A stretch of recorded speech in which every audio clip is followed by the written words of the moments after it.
ำเหยื่อหัวโปกไว้โบกพนาไม่แห้วนะเอาเรื่อง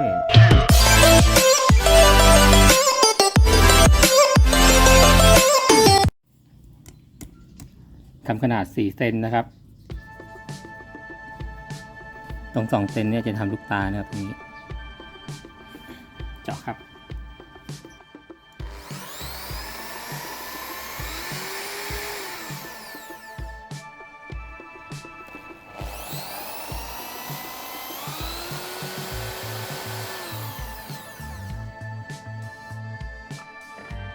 เหล่าเข้านะครับตรงนี้2 ที่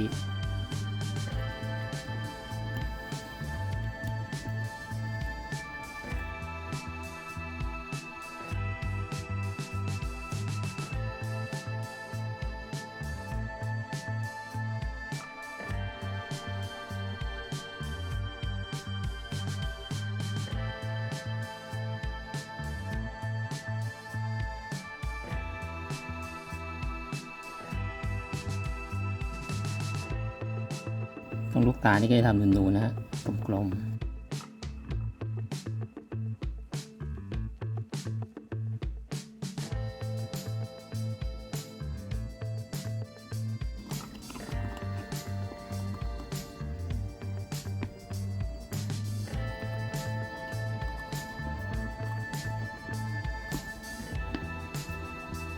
เดี๋ยวใช้กระดาษทรายขัดให้เรียบไปแล้วกันนะครับตรงส่วนล่างนี้จะเหล่าเข้าแล้วก็ผูกผู้ไว้ตรงนี้นะฮะตะขอก็อยู่ด้านล่าง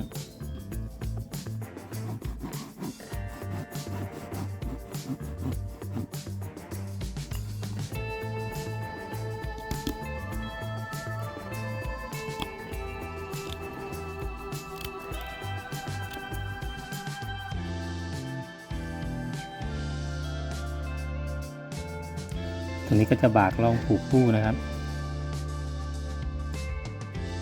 ตรงนี้นะ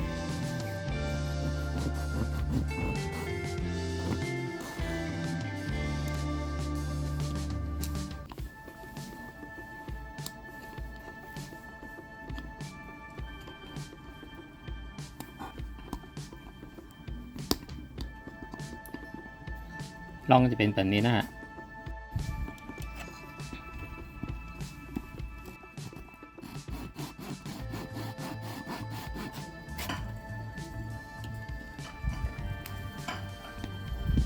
ต่อไปก็จะไปผ่าหลังวางลวดนะครับ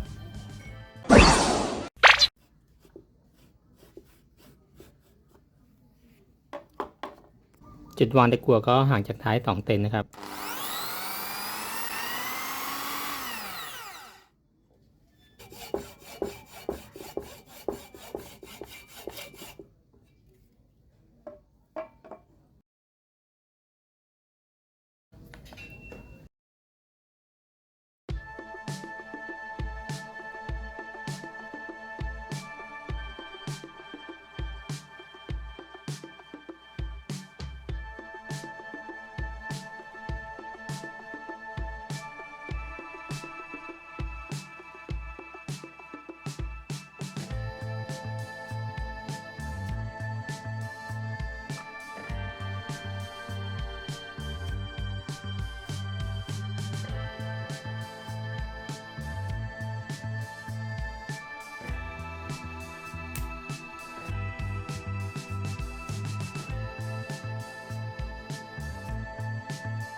ก็สเต็ปเดิมนะครับ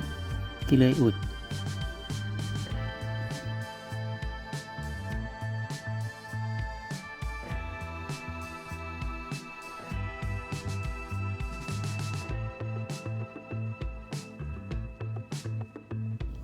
ไปก็ขาดนะครับ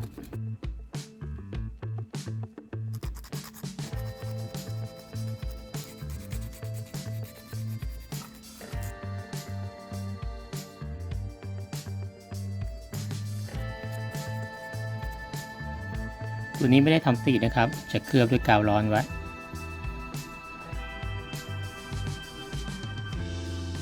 เป็นงานรีบนะครับงานด่วน ต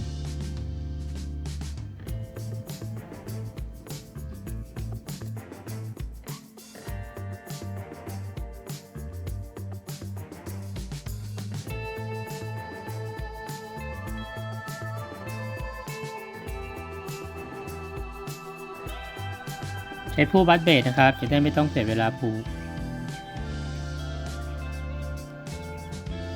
แค่ดึงแล้วยืดนะฮะแล้วก็สวมเข้าไปเลย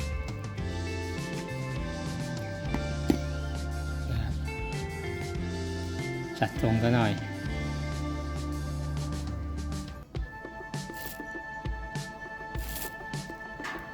ตะขอใช้1 โอนะ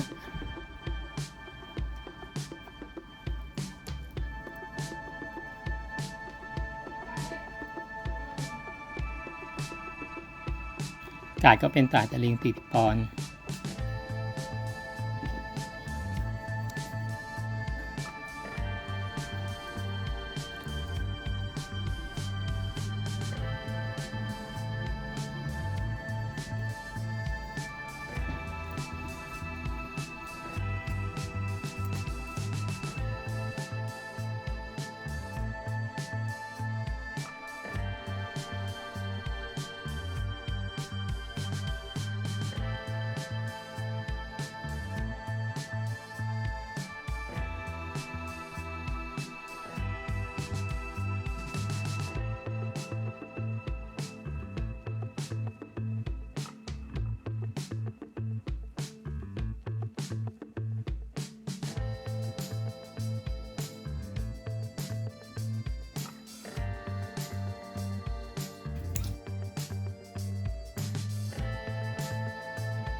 ก็เรียบร้อยนะครับสำหรับเหยื่อตีช่อนนา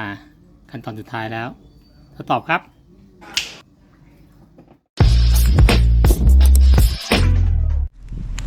ลองนาใกล้บ้านก่อนเลยนะฮะ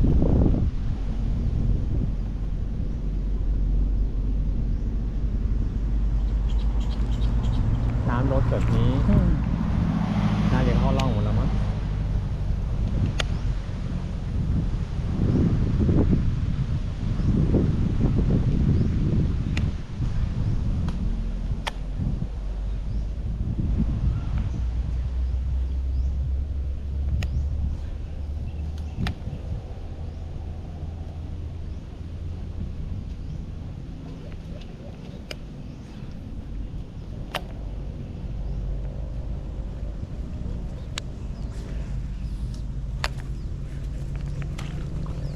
อยู่นี่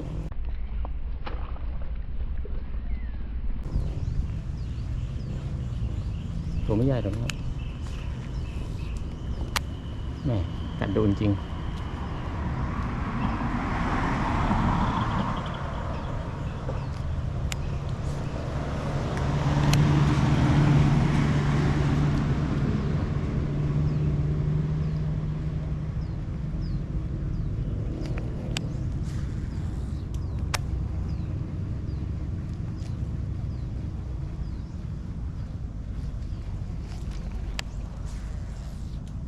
ตัวนิดเดียวกัดดุมาก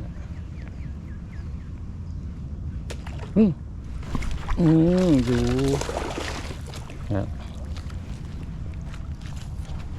โอ้โหคิดว่าตัวเล็กนะไม่เล็กนะครับเนี่ยได้อยู่นะครับกัดเดียวหัวโปกนะเต็มเงี้ยง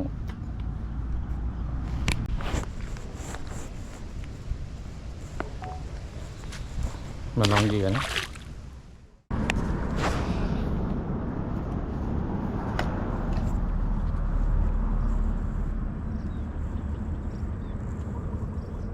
อุ้ย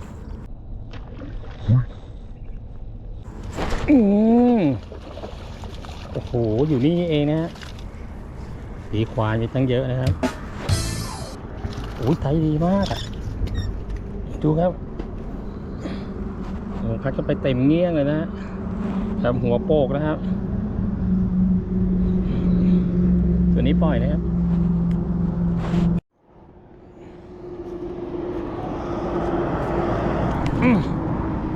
โอ้โหไกลซะด้วยโอ้ตรงนี้แหน่หนามากนะครับ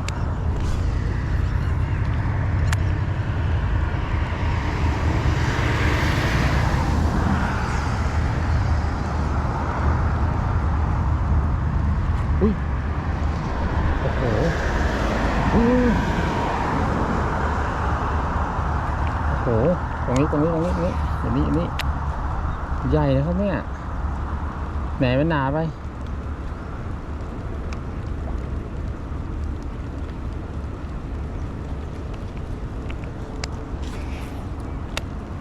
มันกดไม่ลงนะครับ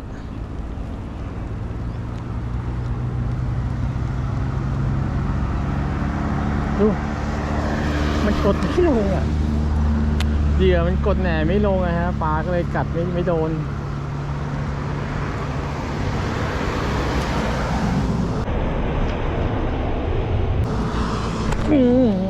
ยังไม่โดนครับไม่โดนแหนมันหนาจริงๆอ่ะโห